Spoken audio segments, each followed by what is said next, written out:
ఆమేన్. దేవుని ప దేవుని పరిశుద్ధ నామానికి మహిమ కలుగును గాక. మన ప్రభును, ప్రియరక్షకును అయిన యేసు ప్రభు యొక్క నామంలో దేవుని సన్నిధికి కూడి వచ్చిన మీ అందరికీ కూడా పేరు పేరు వరుసన నా వందనాలు చెల్లిస్తున్నాను. అయితే నా ప్రియమైనటువంటి వాళ్ళరా, ఆయన శక్తివంతుడు, బలవంతుడు, సమాధానపరిచేవాడు, మన యొక్క ప్రతి సమస్యకి జవాబు ఇచ్చేటువంటి దేవుడు, ప్రతి సమస్యలో నుంచి మనల్ని విడిపించేటువంటి దేవుడు, మన ఎత్తు పొలాలను సరిచేసేటువంటి దేవుడు, మన ముందుగా నడుస్తూ చదును భూమిగా చేసే దేవుడు, మెట్టలను చదును భూమిగా చేసేటువంటి దేవుడు మన ముందు నడుస్తున్నాడు. మన చేయి పట్టుకుని నడిపిస్తున్నటువంటి దేవుడుగా ఉన్నాడు. ఆది అంతమై ఉన్నాడు, త్వరలో రానయ్యున్నాడు. రారాజుగా, ప్రభులకు ప్రభువుగా, దేవాది దేవుడుగా, సర్వశక్తివంతుడైనటువంటి దేవుడుగా త్వరలో రానయ్యున్నాడు. నా ప్రియమైనటువంటి వాళ్ళరా, ఆయన మన కొరకు రాబోతున్నాడు. అవును, మొదటిసారి వచ్చారు. మనం రక్షింపబడినట్లుగా ఆయన తన యొక్క ప్రాణాన్ని సిలువలో బలియాగంగా పెట్టి మనందరికీ కూడా రక్షణ అనేటువంటి ధన్యతనిచ్చి వెళ్ళిపోయి మళ్ళా తిరిగి పునరుద్ధరణై 3వ దినాన్ని ఇచ్చాడు. రెండవ రాకడ సమీపిస్తూ ఉంది. ఆ రెండవ రాకడలో ఆయన రహస్యంగా వస్తాడు. ఎప్పుడు వస్తాడో మనకు తెలియదు. ఆయన ఎప్పుడు వస్తాడు? దొంగలాగా వస్తాడు. మరి నాకు తెలియదు, నా తండ్రికి తెలుసు అన్నారు కదా శిష్యులు అడిగినప్పుడు. ఈ లోపు మనల్ని మనం సరి చేసుకోవాలి, మనల్ని మనం శుద్ధి చేసుకోవాలి. మన హృదయం ఆయనకి ఇష్టమైనటువంటి రీతిలో ఉండాలి. మన హృదయంలో ఆయన జీవపు వాక్యం ఉండాలి. మన హృదయంలో ఆయన కృపా వాక్యాన్ని మనం భద్రపరుచుకోవాలి.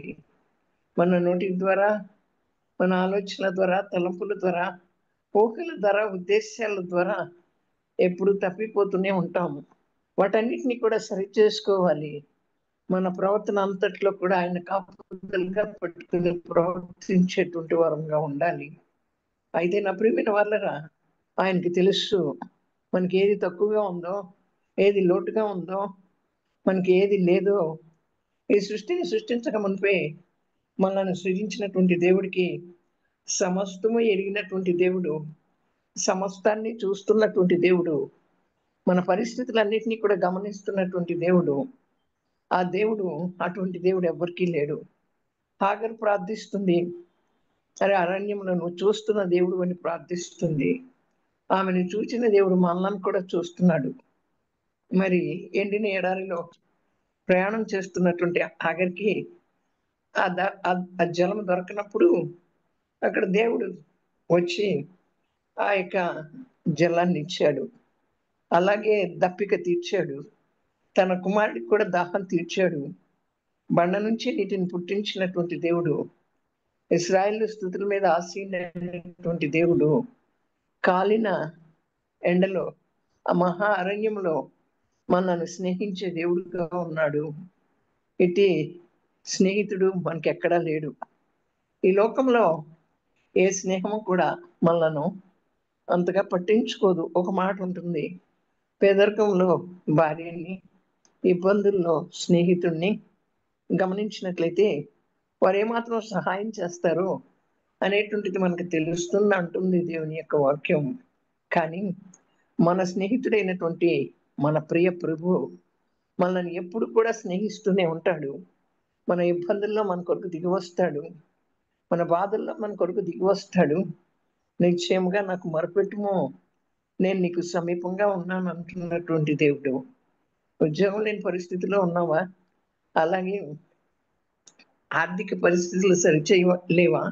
అనారోగ్య పరిస్థితిలో ఉన్నావా? ఏది ఏమైనప్పటికీ కూడా మన స్థితిగతులను మార్చగలిగినటువంటి దేవుడు ఆయన ఒక్కడే. మనుషులను ఆశ్రయించుట కంటే, నరులను ఆశ్రయించుట కంటే యెహోవాను ఆశ్రయించుట మేలంటుంది దేవుని యొక్క వాక్యం. ఇప్పుడు వరకు మనకు అనేక మేలులు చేశాడు, మేలులతో తృప్తిపరిచాడు.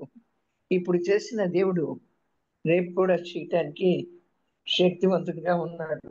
నా ప్రియమైనటువంటి వారరా, బబులోను సామ్రాజ్యం రాజు అయినటువంటి నెబుకద్నెజరుకి ఆయనకు ఒక కళ వచ్చింది. ఆ కళ యొక్క భావాన్ని మరి చెప్పించుకోవటానికి ఆ నగరంలో ఉన్నటువంటి ప్రతి ఒక్కరిని, ఆ విద్వాంసులను, కళ భావాలు చెప్పేటువంటి వారిని అందరినీ కూడా పిలిచాడు. కానీ ఎవరు చెప్పలేకపోయారు. అయితే నా ప్రియమైనటువంటి వాళ్ళరా, ఆ కళ యొక్క భావాన్ని చెప్పించుకోవడానికి ఆ భావాన్ని తెలియచేయమని దానియేలుని అడిగాడు. అవును. ఆ దానియేలుని అడిగినప్పుడు దానియేలు ఈ 2 మాత్రమే కాకుండా దానియేలు మరొక కార్యాన్ని కూడా చేశాడు. అది ఏంటి అంటే, రాజుగారు పడక మీద పడుంటున్నప్పుడు ఆయన మనసులో చెలరేగినటువంటి తలంపులను కూడా, అంటే రాజుగారు పడక మీద పడుకుని ఆయన మనసులో ఆలోచించినటువంటి ఆలోచనలు, ఆ తలంపులను కూడా దానియేలు తెలియచేశాడు. నా ప్రియమైన వాళ్ళరా, అతడు ఎలాగో చెప్పగలిగాడు అసలు ఎలాగో చెప్పగలిగాడు ఆ దానియేలు తనను తాను కొనకూడదని తన హృదయమందు ఆయన ఆలోచన చేసి, అది దానియేలు గ్రంథం 1-8 వరకు మనం చదివితే తెలుస్తుంది. అది ఏమంటాడు అంటే, పరిశుద్ధాత్మ పరిశుద్ధ ఇది ఎలా చెప్పగలిగాడు, ఇంత బాగా చెప్పాడు అంటే, ఆ పరిశుద్ధ జీవితానికి ఇది మూలాధారం. యోసేపు యొక్క జీవితానికి కూడా పవిత్రతయే అక్కడ కేంద్ర బిందువుగా ఉంది. దానియేలు కంటేను యోసేపు అధిక కష్టమైన పరిస్థితిలో ఉంచబడ్డాడు. ఆ స్వప్న భావాన్ని తెలియచేయుటకై తనకు సమయం దయచేయమని దానియేలుని అడిగాడు. అయితే నా ప్రియమైన వర్లరా, దేవుణ్ణి వేడుకోవటానికి ఆయన సహాయం వెతుకుటకు ఒక రాత్రి అంతా కూడా అతనికి పట్టింది. అతనితో కలిసి ప్రార్థనలో సహాయం చేయటానికి అతనికి కొంతమంది స్నేహితులు ఉన్నారు. అయితే యోసేపు మాత్రం ఒంటరిగా ఉన్నాడు. ప్రార్థించటంలో, లేకపోతే ప్రార్థించటానికో సహాయం చేయటానికో తనతో ఎవరినూ లేకున్నప్పటికీ కూడా యోసేపు ఆ కళ యొక్క భావాన్ని వెంటనే చెప్పగలిగాడు. అవును నా ప్రియమైనటువంటి వర్లరా, ఆ కళ యొక్క భావాన్ని యోసేపు వెంటనే చెప్పగలిగాడంటే అతను పరిశుద్ధుడిగా ఉన్నాడు, పవిత్రుడిగా ఉన్నాడు, ఈ లోకంతో సంబంధం లేకుండా ఉన్నాడు, తన స్నేహితులతో సంబంధం లేకుండా ఉన్నాడు, తన అనుచరులతో సంబంధం లేకుండా ఉన్నాడు, ఎవరితోనూ సంబంధం లేకుండా ఉన్నాడు.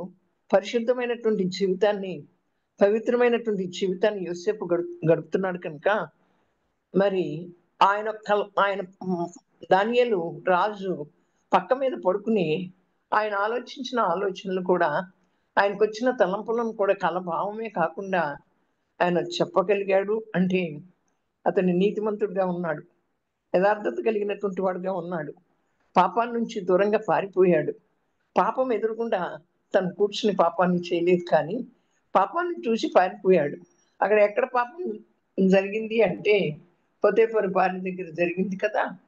అన్నిటి మీద అధికారం ఇచ్చాడు, కానీ నీ మీద నాకు అధికారం ఇవ్వలేదని చెప్పి అతను పారిపోయాడు, పాపానికి దూరంగా పారిపోయాడు. నా ప్రియమైనటువంటి వాళ్ళరా, ఎవరి సహాయం లేకుండానే, ఎవరి సహాయం కోసం ఎదురు చూడకుండానే, తనతో ఎవరు కూడా తోడు లేకున్నప్పటికీ కూడా అతను వెంటనే కలభావాన్ని చెప్పగలిగాడు. అయితే అతనే శారీరకంగా మనం జయించినట్లయితే, శరీరేచ్ఛ, మన చెడ్డ తలంపులు, మన ఆశలను జయించినట్లయితే దేవుని దృష్టిలో మనం గొప్ప జయవీరులమై ఉంటాము. అవును నా ప్రియమైన వాళ్ళరా, మన శరీరేచ్ఛలన్నిటినీ కూడా జయించాలి, చెడ్డ తలంపులన్నిటినీ కూడా తీసివేసుకోవాలి. ఆశలు, నేత్రాశ, శరీరాశ, జీవపు డంబం, ఈ ఆశలన్నిటినీ కూడా ఏం చేయాలి? జయించాలి. అప్పుడే మనం దేవుని దృష్టిలో ఒక గొప్ప జయవీరునిగా ఉంటాము. మరి మన శరీరాన్ని మనం జయించలేము. ఎప్పుడు శరీరం తిని తాగి సుఖించు ఉంటుంది. అవునన్న ప్రియమైన వాళ్ళరా, శరీరానుసారులు శరీర కార్యములందు మనసు ఉంచుతారు, ఆత్మానుసారులు ఆత్మ విషయమై వివేచన కలిగి ఉంటారు. అప్పుడు ఉన్నప్పుడే ఏది మంచో, ఏది చెడ్డో, ఏది మనం ఆశించాలో, ఏది మనం ఆశించకూడదో అనేటువంటిది మనం తెలుసుకోగలుగుతాం. అప్పుడు దేవుని దృష్టిలో మనం గొప్ప జయాన్ని పొందుకుంటాం. పట్టణము పట్టుకొను అని కంటే తన మనస్సును ఆత్మను స్వాధీనపరుచుకున్నవాడు శ్రేష్ఠుడు. సామెతల గ్రంథం 16వ అధ్యాయము 32వ వచనంలో పట్టణాన్ని పట్టుకున్న వాడి కంటే, ఒక పట్టణాన్ని జయించుట కంటే నా ప్రియమైనటువంటి వాళ్ళరా, తన మనస్సును ఆత్మను స్వాధీనపరుచుకోగలిగినటువంటి వాడు ధన్యుడు, శ్రేష్ఠుడు అంటుంది దేవుని వాక్యం. అవును కదా. నేను ఓహో జయాన్ని సంపాదించాను, నేను ఆ పట్టణాన్ని పట్టుకున్నాను, లేకపోతే ఇక్కడ నేను ఈ దిక్కులో నేను మంచి కార్యాన్ని చేశాను, వీటన్నిటికంటే కూడా అలెగ్జాండరు మరి చక్రవర్తి చాలా రాజ్యాల్ని జయించాడు. జయించి తిరిగి తను చనిపోయినప్పుడు ఆ పెట్టిలో, ఆ బాక్స్లో పెట్టి తీసుకుని వెళ్ళేటప్పుడు చెప్తాడు వారితో, నేను వెళ్తూ నేనేం తీసుకెళ్ళలేదు, నా 2 చేతులు బయట పెట్టండి అని చెప్తాడు. అలాగే మనం ఇక్కడ ఎంత గొప్పగా బ్రతికినా, మనం ఎన్నిటిని జయించినా, ఎన్నిటిని కలిగి ఉన్నప్పటికీ మన శరీరాన్ని మనం జయించాలి. మన శరీరాన్ని మనం జయించాలి. అయితే నా ప్రియమైనటువంటి వాళ్ళరా, అక్కడ అంటే చూడండి, ఎలా అంటే మనం శరీరాన్ని జయించలేకపోతే మన మనస్సు ఎన్ని జయించినప్పటికీ కూడా మన మనస్సుని ఆత్మని స్వాధీనపరుచుకోవాలి. అటువంటి వాడు ధన్యుడు, శ్రేష్ఠుడు. కనుకనే అక్కడ చూసినప్పుడు ఇక జయించడానికి ఇక్కడ ప్రపంచం అంతటినీ కైవసం చేసుకున్నాడంట. ఎవరు? అలెగ్జాండర్ చక్రవర్తి. ఇప్పుడే కానీ చెప్పాను. ఆ తర్వాత అతడు ఏడ్చాడంట. ఎందుకు అని అడిగినప్పుడు ఇక జయించడానికి లోకమే లేదని చెప్పాడు. అతడు మరణిస్తా ఉండగానే తన సర్వ ప్రపంచంలో కైవసం చేసుకున్నా కూడా తాను ఒట్టి చేతులతోనే వెళ్తున్నాడని తెలిపేటట్లుగా తన చేతులను ఏం చేశాడు, శవపేటిక బయటకు చాపబడాలని చెప్పాడు. శారీరకంగా జయించిన వాడు మాత్రమే దేవుని దృష్టిలో నిజమైనటువంటి విజయం ధరించినటువంటి వాడుగా, విజయ కిరీటమును ధరింప చేసేటువంటి వాడుగా, దేవుడు మనకు విజయ కిరీటాన్ని ధరింపచేస్తాడు. దేవుని కొరకు మహా గొప్ప జయవీరునిగా చూడటం కోసం మనల్ని మనం ప్రతిష్ఠించుకోవాలి నా ప్రియమైనటువంటి వాళ్ళరా. అయితే ఇవన్నీ జరిగిన తరువాత ఇక్కడ యోసేపుకి చాలా మంచి జ్ఞానం ఇవ్వబడింది. అతను పరిశుద్ధతతో, పవిత్రతతో ఉంటూ శరీర కార్యాలన్నింటినీ కూడా జయించాడు కనుక, తన హృదయంలో ఉన్న చెడుతనాన్ని అంతటినీ కూడా తీసివేసుకున్నాడు కనుక, అతన్ని ఆ రాజ్యం అంతటి మీద కూడా అధికారిగా నియమించినప్పటికీ కూడా తను తాను తగ్గించుకున్నాడు. తను తాను హెచ్చించుకోలా. అతనిలో పగ లేదు, అతనిలో ప్రేమ ఉంది. ఆ అన్నదమ్ములు అందరూ కూడా అతన్ని పగపట్టి ఏం చేశారు, ఇదిగో కలలు కనేవాడు వస్తున్నాడు రా అని చెప్పి గోతిలో పడేస్తారు. చంపేద్దాం అనుకుంటారు. ఆ పెద్ద కుమారుడు చంపొద్దు కానీ ఇతని యొక్క పై వస్త్రాన్ని తీసుకుని వెళ్ళి తండ్రికి చూపిద్దాం అని ఆ వస్త్రాన్ని తీసి ఆ యొక్క రక్తంలో ముంచి, ఇదిగో ఒక గొర్రెపిల్ల తినేసిందా అని చెప్పేసి, ఆ జంతువు తినేసిందని చెప్పి తీసుకెళ్ళి చూపిస్తారు. తండ్రి గుండె బ్రద్దలేటట్టు ఏడుస్తాడు. అంతేకాకుండా అక్కడికి క్యారేజ్ పట్టుకెళ్ళమన్నప్పుడు వారు నన్ను చూసి ఈర్ష్యపడుతున్నారు, అసూయపడుతున్నారు, నేను ఎందుకు వెళ్ళాలి అని అతను ఆలోచన చేయలేదు నా ప్రియమైనటువంటి వాళ్ళ. అందుకనే ఆ కళ యొక్క భావాన్ని చెప్పగలిగాడు. ఇది ఎలా సాధ్యం అంటే, అన్ని మనుషులు మనల్ని అడుగుతారు. అయితే నా ప్రియమైనటువంటి వాళ్ళ, యోవేలు గ్రంథం 2వ అధ్యాయం 28వ వచనంలో ఆ వాక్య ప్రకారంగా సర్వ శరీరుల మీద నా ఆత్మని కృమ్మరించదును అని యెహోవా సెలవిచ్చాడు. అందరి మీద దేవుని యొక్క ఆత్మ కృమ్మరించబడుతుందంట. ఎవరని భేదం లేదు. ఏంటి, నా ప్రియమైన వాళ్ళరా, కనుక ఆ సర్వ శరీరం మీద ఎప్పుడైతే తన ఆత్మ కృమ్మరించబడుతుందో అప్పుడే మరి చెప్పగలుగుతారు. అప్పుడే చెప్పగలుగుతారు. యోసేపు ఆ కలభావాన్ని అర్థం చేసుకోవటం మాత్రమే కాకుండా ఆ సమస్యకు పరిష్కారం కూడా తెలియచేశాడు. మన జీవితంలో కొన్నిసార్లు ఎన్నో కళలు వస్తూ ఉంటాయి, చిక్కు కళలుగా ఉంటాయి. అది మనకు ఒక సవాల్గా ఉంటుంది. మనకు అర్థం కాని అనేక కార్యాలు ఉంటాయి. సహజంగా మనం వాటిని తెలుసుకోలేము. మానవ పద్ధతులు ఉపయోగించి వాటి భావాన్ని మనం తెలియచేయలేం. కానీ దేవుని ఆత్మతో, దేవునితో నడచటం మనం నేర్చుకున్నప్పుడు దేవుడే మనకు రహస్యాలన్నింటినీ కూడా బయలుపరిచేటువంటి వాడుగా ఉంటాడు. అయితే నా ప్రియమైన వాళ్ళరా, దేవుని మూలంగా మరి దాన్ని తెలియచేశాడు. అయితే అక్కడ ప్రతి దానికి కూడా యోసేపు ఏమంటాడంటే, నాకు దేవుడు తెలియచేస్తే నా దేవుడు తెలియచేయాలి, నేనే మాత్రం కాదంటాడు. మనం ఏమనుకుంటామంటే మన గొప్ప అనుకుంటాం, మన జ్ఞానం అనుకుంటాం, మన తెలివి అనుకుంటాం. అక్కడ కాదు. యోసేపు మాత్రం నా దేవుడే తెలియచేయాలని చెప్తాడు.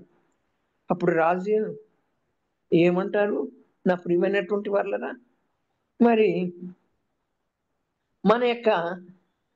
మనం దేవుని ఆత్మతో నింపబడకుండా జీవించినట్లయితే ఆధ్యాత్మిక జీవితం రమ్యంగా ఉండదు. ఆత్మతో నింపబడి జీవిస్తే మన యొక్క ఆధ్యాత్మిక జీవితం చాలా రమ్యంగా ఉంటుంది. లేకపోతే మన జీవితం అంతా కలవరంగానే కలగానే ఉంటుంది. నా ప్రియమైన వాళ్ళ, మనం అందుకనే మరి మనం దేనితో నింపబడాలి? ఆ ఆత్మతో నింపబడాలి. ఆత్మతో నింపబడినప్పుడు మాత్రమే మన జీవితం ఎలా ఉంటుంది? మరి రమ్యంగా ఉంటుంది. అయితే నా ప్రియమైన వాళ్ళరా, ఇతడు అక్కడ దేవుని యొక్క వాక్యం ఏమంటుందంటే, యోసేపుని ఇతడు దేవుని యొక్క ఆత్మతో నింపబడినటువంటి మనుష్యుడు, ఇతడు దేవుని యొక్క ఆత్మ కలిగినటువంటి వాడు అని దేవుని యొక్క లేఖనం సెలవిస్తూ ఉంది. అయితే నా ప్రియమైన వాళ్ళరా, ఆ యోసేపు ఉన్న రోజుల్లో అప్పుడు చర్చిలు లేవు, అప్పుడు పాస్టర్ గారులు లేవు, ఆత్మలో నడిపించేవారు లేరు, వాక్యానుసారంగా జీవించాలి అని చెప్పేటువంటి వారు కూడా ఎక్కడా లేరు. ఉన్నారా? ఇప్పుడు మనకు సంఘాలు, మనం దేవుని యొక్క సన్నిధికి వెళ్తున్నాం, దైవజనులు బోధించేవి వింటున్నాం, దేవుని ఆత్మతో నింపబడాలి అని మనకు బోధిస్తున్నారు. కానీ మనలో ఎంత మార్పు జరుగుతూ ఉంది, మనం ఎంతగా పరిశుద్ధపరచబడుతున్నాం, మనం ఎంతగా పవిత్రపరచబడుతున్నాం, మన పరిశుద్ధతను మనం కొలుసుకున్నట్లయితే రమంతా కూడా పరిశుద్ధత ఉండదు. మన ఆలోచనలో పరిశుద్ధత ఉండదు, మన తలంపుల్లో పరిశుద్ధత ఉండదు, మన ఊహల్లో పరిశుద్ధత ఉండదు. కనుక నా ప్రియమైనటువంటి వాళ్ళరా, మనం పరిశుద్ధత కలిగి జీవించాలి, పవిత్రత కలిగి జీవించాలి అని దేవుని యొక్క వాక్యం సెలవిస్తూ ఉంది. అక్కడ యోసేపుకి ఇలా నేర్పించినటువంటి వారు ఎవరూ లేరు. మనకైతే అందరూ నేర్పిస్తున్నారు. మనకు నేర్పించినప్పటికీ కూడా మనం నేర్చుకున్నట్లే ఉంటాం, కానీ అదంతా కూడా మనలో ఏ మాత్రము కూడా పని చేయదు. నా ప్రియమైన వాళ్ళరా, ఆయన ఆ రీతిగా ఆత్మతో నింపబడ్డాడు, ఈ కల్పం తెలియచేశాడు. కనుక అక్కడ రాజు ఏమంటాడంటే, దేవుని ఆత్మ కలిగినటువంటి మనుష్యుడితను, దేవుని ఆత్మ కలిగినటువంటి మనుష్యుడితను అని చెప్తాడు. అయితే నా ప్రియమైన వాళ్ళరా, ఆ దేవుని ఆత్మ కలిగినటువంటి వ్యక్తులు ఎలా ఉంటారు అంటే, మరి ఎలా ఉంటారు? వారిలో దీనత్వం ఉంటుంది, వారిలో వినయం ఉంటుంది, వారిలో దైవిక స్వభావం ఉంటుంది, వారిలో సమాధానపరిచేటువంటి ఆత్మ ఉంటుంది. వారిలో ఎట్టి పరిస్థితుల్లో కూడా కలవరపడేటువంటి మనస్సు ఉండదు. ఎట్టి పరిస్థితుల్లో కూడా కంగారు పడేటువంటి మనస్సు ఉండదు. నా ప్రియమైనటువంటి వాళ్ళరా, ఇతని వలే దేవుని ఆత్మ కలిగిన మనుష్యుని కనుగొనగలమా అని ఆదికాండం 41:38 ఉంటుంది. ఆత్మపూర్ణుడైనటువంటి మనిషికి ఒక సూచన ఏంటి అంటే, ఆత్మపూర్ణుడైనటువంటి ఆ వ్యక్తి ఇతరులకు ఎప్పుడు కూడా సమాధాన పరిచర్యను అందిస్తాడు.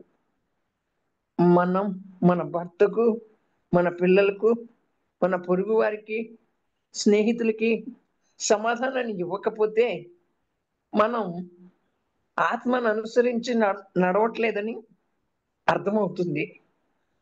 మనలో కోపము, అసూయ, పేరాశ, సనగటం, గర్వం, ఫిర్యాదు చేయటం మొదలైనటువంటి వాటితో నిండి ఉన్నట్టే మన నోటి నిండా వెలువడే మాటలు ఇతరుల యొక్క భక్తి జీవితాన్ని, ఇతరుల యొక్క ఆత్మీయ జీవితాన్ని కూడా చంపివేస్తాయి నా ప్రియమైన వాళ్ళరా. కనుక ఈ దినాల్లో మరి అటువంటి ఆత్మ కలిగినటువంటి యోసేపులు అనేక మంది కావాలి.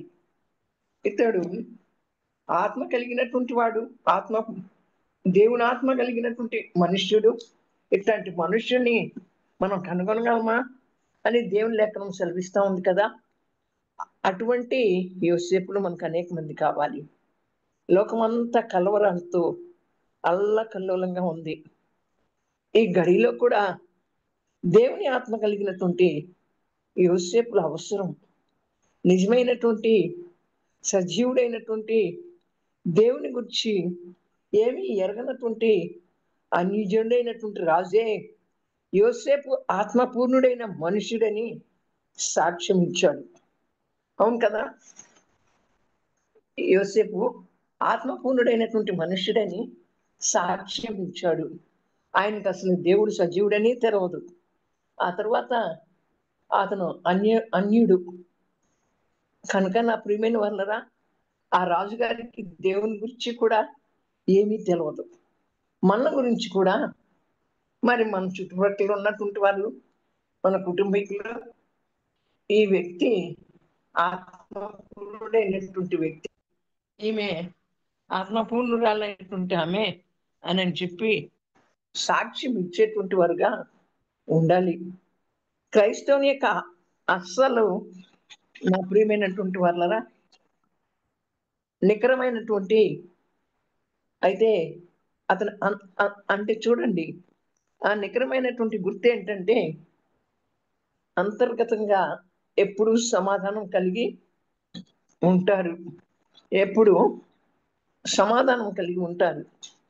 అయితే యథార్థవంతుడు, అతడు ఎంతటి యథార్థవంతుడు, అట్టి మనిషిని అంతము సమాధానం. ఒక యథార్థవంతునికి గుర్తు అంతా కూడా సవ్యంగా, సానుకూలంగా ఉన్నప్పుడే కాదు ఆయన యథార్థవంతుడిగా ఉండేది. అతను చీకట్లో ఉన్నా, మరి అందరూ మర్చిపోయినా, అందరూ ఎడబాసినా, తాను చెయ్యని కార్యాలను నేరారోపణ చేసినా, అతని పేరుని కూడా కళంకపరిచినా, అన్యాయంగా నడిపించబడినా, అతని మీద నేరం మోపబడినా, అన్యాయంగా శ్రమలకు అప్పగించబడినప్పుడు అతను చెరసాల్లో నుండి బయటికి వచ్చే నిరీక్షణ లేని స్థితిలో ఉన్నప్పటికీ కూడా యోసేపు యొక్క ఆంతర్యంలో సమాధానం ఉంది. అట్టి మనుషుని యొక్క అంతం సమాధానమే. యోసేపు ఏటేటి వాటిలో ఎలాంటి పరిస్థితుల్లో సమాధానం కలిగి ఉన్నాడో మనం చూసినప్పుడు ఇంకొకసారి చెప్తాను. ఏమంటే అన్ని సమయంగా సానుకూలంగా ఉన్నప్పుడు కాదు, ఆ చీకటి పిల్లల్లో ఉన్నప్పుడు అతని చెరసాల్లో వేశారు కదా, ఎల్లప్పుడూ పూర్ణమైనటువంటి సమాధానం ఉంది. అతన్ని అందరూ మర్చిపోయారు, అతన్ని అందరూ ఎడబాసారు, అతను చేయని పనులకు నేరారోపణ చేశారు, అతని పేరు కూడా కళంకపరిచారు, అన్యాయంగా నడిపించబడ్డాడు, నేరం మోపబడ్డాడు, అన్యాయంగా శ్రమలకు అప్పగించినప్పుడు మరి చెరసాల్లో నుండి బయటికి వచ్చే నిరీక్షణ లేనప్పుడు కూడా యోసేపు ఆంతర్యంలో సమాధానం ఉంది. అట్టి మనుషుని మా అంతం సమాధానమే. ముక్క చెక్కలైనటువంటి ఈ లోకంలో మనం జీవిస్తున్నాం. మనకు సమాధానపరచు మనుషులు అవసరం. దేవునితో సవ్యంగా యథార్థంగా ఉన్నటువంటి స్త్రీ పురుషులు దేవునికి కావాలి.